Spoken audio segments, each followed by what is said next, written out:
Então, primeiro a gente começa com a anamnese, tá? Que é a história. Então, eu vou saber as queixas do paciente, qual o motivo daquela consulta, quais são as queixas que ele tem. Vou tentar relacionar esses sintomas e ver se tem... Histórico familiar, o histórico familiar é importante, os hábitos de vida, se ele é tabagista, se ele faz uso de bebidas alcoólicas, como que é o padrão de alimentação, qual é a frequência que ele faz alguma atividade física. Então, tudo isso a gente vai montando, é como se fosse um quebra-cabeça. Então, nós vamos montando esse quebra-cabeça e o objetivo final é dar um diagnóstico correto, instituir o tratamento correto para o paciente. Então, a gente faz a avaliação, a consulta.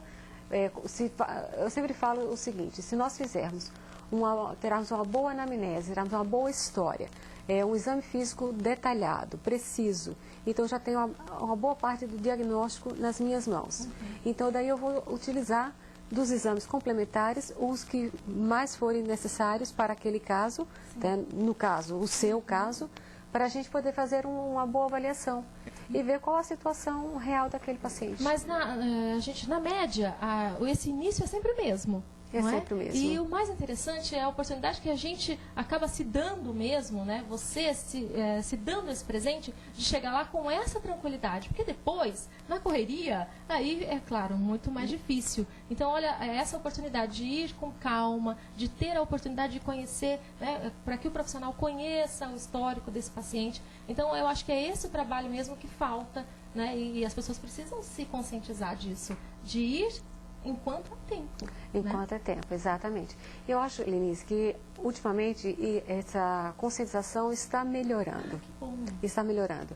Eu observo assim que muitas pessoas estão procurando cada vez mais fazer uma avaliação de rotina, vamos dizer assim, para ver qual o seu estado de saúde. Muitas pessoas estão querendo realmente começar a fazer uma atividade física, estão começando a querer se cuidar mais. Isso é muito bom.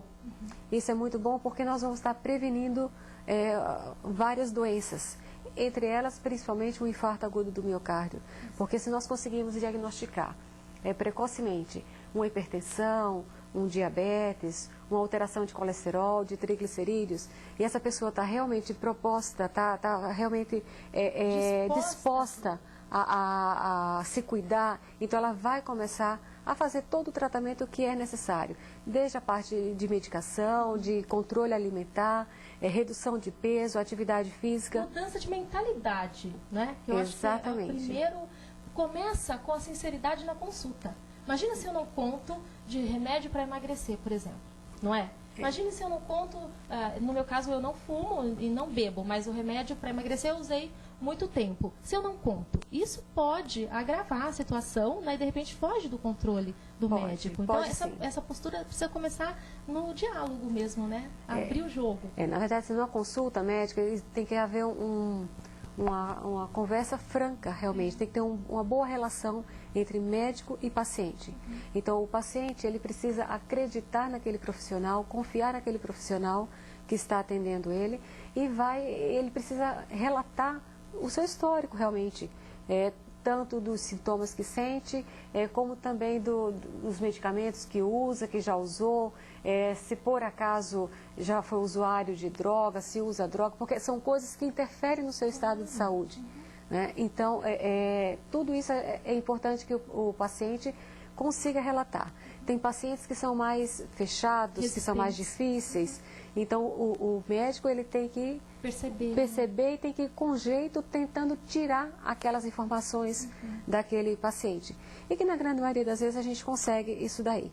Então, de uma maneira ou de outra, a gente vai cercando e vai conseguindo obter as informações que são necessárias. E é uma filosofia, principalmente, né, nesse caso, eu que estou tendo a experiência do contato, da conversa, a Prevencor pregando essa filosofia de um atendimento completamente humanizado, fugindo um pouco dessa correria que muitas vezes, né, a gente percebe que a falta de tempo, muitos pacientes, não dá tempo de conversar. E esse atendimento humanizado, voltando àquela época, né, do médico amigo mesmo, né, de acompanhar até a família toda, se for possível, não é? Isso acontece bastante mesmo. Então, muitas vezes, nós tratamos da família inteira, o que é importante. E a partir do momento que a gente trata da família inteira, Não que obrigatoriamente isso tenha que acontecer, mas a gente já conhece o histórico daquela família. Então, a gente já sabe quais são as doenças que mais acometem aquela família. Então, fica mais fácil da gente conduzir muitas situações, né? Então, hoje em dia, assim, André, para ter saúde, realmente você tem que se cuidar. E para você se cuidar, você precisa estar disposto, precisa criar hábitos de vida saudável, tá? Desde uma boa alimentação, uma boa atividade física. E para isso tem que ter uma avaliação médica, sem dúvida também. Então, para resumir aqui, basicamente nesse caso, a partir da primeira consulta, desse resultado, né, do primeiro exame, se eu não procurasse esse apoio e complementar toda essa estrutura, né, com a equipe multidisciplinar, o que poderia acontecer? Já no primeiro momento, renderia menos, né? Porque eu sinto muito cansaço e tudo mais. Então, já renderia menos no exercício. Com certeza. Então, já renderia menos, você já ficaria desmotivada a seguir aquele seu objetivo e a chance que teria de você abandonar essa atividade física, esse objetivo que você está determinada, então você iria se desmotivar. Então, se você tem um apoio multidisciplinar, hoje em dia ninguém trabalha sozinho.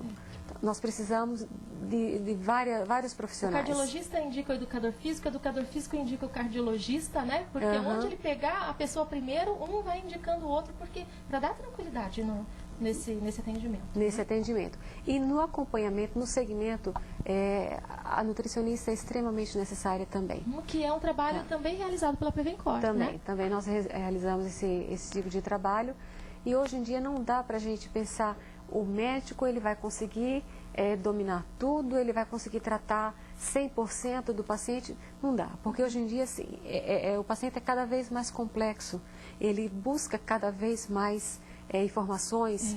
Então o profissional tem que estar muito bem preparado para atender às necessidades. E para isso nós precisamos de ajuda de outros profissionais, né, para atender muito bem aquele paciente. Bom, e antes, eu não sei se tem como colocar um pouquinho mais as imagens aqui, só para a gente encerrar, né, principalmente o início lá do atendimento, porque nós voltaremos em outros programas com a sequência, né? Mas antes de falarmos um pouquinho aqui, qual o próximo exame, então, que eu faço agora, doutora? Bom, você fez agora o eletrocardiograma, que foi um eletrocardiograma normal. Sim. Tá? O seu exame físico também é normal, ausculta cardíaca, pressão arterial, frequência cardíaca. Tudo indica que possa ser só mesmo falta de condicionamento, mas é bom continuar avaliando, né? Com certeza. Assim, a princípio, a minha hipótese é que seja realmente falta de condicionamento físico.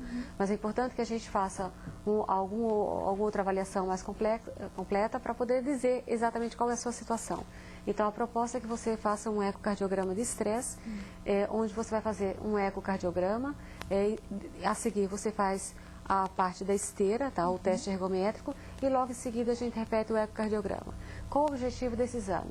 Primeiramente, nós vamos fazer no ecocardiograma basal, nós vamos ver qual é a situação cardíaca, o tamanho do seu coração, a força do seu coração para bombear o sangue, se você tem alguma alteração em alguma das válvulas do seu coração, algum prolapso, válvula mitral, que é uma alteração comum de ocorrer, então, e isso pode trazer, às vezes, algum problema para uma atividade física, então é importante a gente fazer isso daí.